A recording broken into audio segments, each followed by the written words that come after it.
Hi, and welcome to our new live series on midlife crisis. Today, we're going to be talking about doing the deep self-questioning, which is stage 3 of a midlife crisis.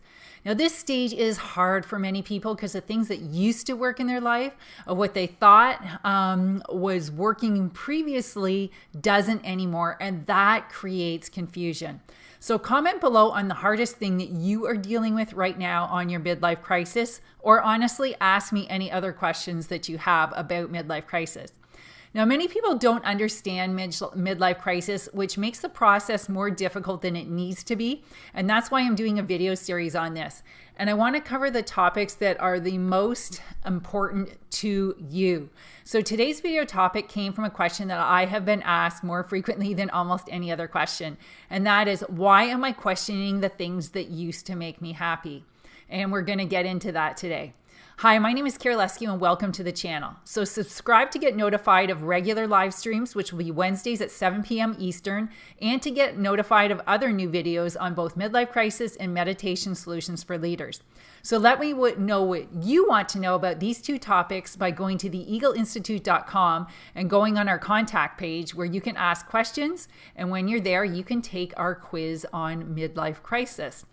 So of course, if you need help with your midlife crisis, you can book an evaluation with me there, or there's a link in the notes below this video where you can book one with me. So back to, why am I questioning the things that used to make me happy, or stage 3 of a midlife crisis? Well, the first part of your life is to develop your strengths, to figure out how to relate to the world, what to do for work, what you like for hobbies and interests and relationships. Basically all the external things of how you function in your life. And during this part of your life, you will succeed at your strengths. Now, the main purpose of a midlife crisis is to wake you up to your blind spots or weaknesses in the ways that you look at life and respond to events that sabotage your success instead of enhancing it. And there are different themes for midlife crisis. So what one person has to do to be happy, fulfilled, and successful may be the exact opposite for another person. Now, midlife crisis forces people to face their problems, which result from their weaknesses, which is why most people find it mentally and emotionally painful.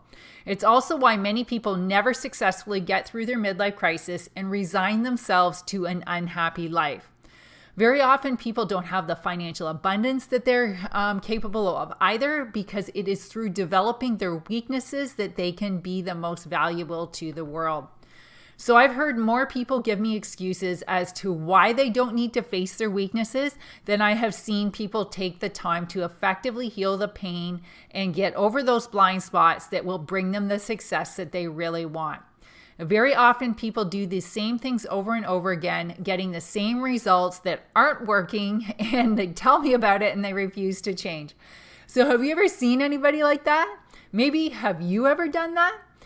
I've been talking to somebody over the past while who's been trying to do the same thing for 3 years now, and came to me to get out of the habit of people pleasing rather than speaking the truth.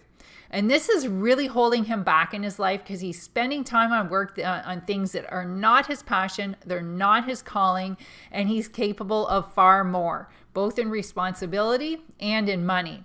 But rather than saying no to these things and asking for the responsibility, he agrees to these junior tasks in order to be the person that is seen as solving problems. Now, there's nothing wrong with being the person that solves problems and is a team player. But his particular midlife crisis is about speaking the truth about what he wants, regardless if it rocks the boat with others. Now, there's no one-size-fits-all answer for midlife crisis, other than to work through your blind spots. That's the only thing that midlife crisis has in common with everybody. So for some people, being a team player and taking a back seat in a group situation may be the right thing to do, especially if you always have the habit of speaking out or calling the shots. But in this case, this was holding him back in his career. Most people think that you just have to suck it up and do the hard thing. And if you know what it is and that's the right thing, you can do that, but there's an easier and faster way.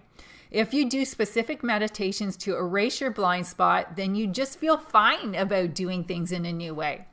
In his case, this was being able to speak up truthfully when the situation called for it.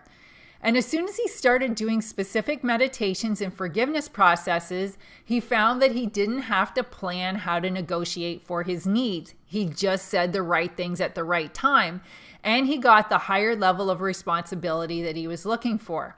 And as a bonus, his relationship with his wife and extended family deepened as well. They could feel that he was more relaxed and confident, and they felt now that he was a deeper level of trustworthy. They said that they felt like he was happier and like they got to know the real him, which surprised him. His unconscious belief was that he had to give other people something that they wanted for him to get the love and approval that he wanted. And instead, his personal path to success was finding inner fulfillment, which the other people in his life related to. And that started with him telling the truth. Now, he was only able to know his inner truth and to speak it to others confidently when he went through a meditation process that erased the patterns in his consciousness that said that his path to happiness and success was by not rocking the boat and by being a team player at all costs. Now, people greatly underestimate the power of the right meditations to change patterns in consciousness for the better. And when people do that, their decisions change and their behaviors change to ones that are effective for them personally to get the results that they want with all the drama or any fear. Now, most people don't want to talk about fear, period, or especially fear in a midlife crisis. Now, you can call it fear or stress or anxiety, but really any negative emotion that is preventing you from doing the thing that you want to do. That's your blind spot. Most people don't even know that they're afraid. They just want to accomplish goals from their strengths and not from their blind spots. And I've had people tell me outright, oh, I don't believe that I have to do that in order to be successful. And then they spin their wheels doing the same things over and over again for years and not getting to the results that they really want. So whether you're on the questioning stage of a midlife crisis or you are past it and looking into your blind spots, which is the next stage, stage 4, there is effective help to get you through to the other side quickly. We do customized meditation and self-healing processes to allow you to progress through the stages of midlife crisis to successfully get to the other side where your fears are gone and you no longer have a blind spot that is preventing your success and your happiness. So some people also require the awareness of their behavior that is sabotaging their success, which is another benefit of a meditation practice for people in stage 3. So if you're still with me here, I would love to see your comments. So please let me know what you're thinking about and when you're questioning everything that you once thought you knew in your particular midlife crisis. So once you start to question your life, your viewpoints, your motivations, you're starting into stage 4 of a midlife crisis. And if you want to know about stage 4 and all the 6 stages of the midlife crisis, I recommend you go to theeagleinstitute.com. The link is in the notes to this video where we have more resources to help you successfully get through your midlife crisis. I know it can be tough. My midlife crisis was certainly tough, which is why I've curated techniques for you to get through yours faster and more effectively.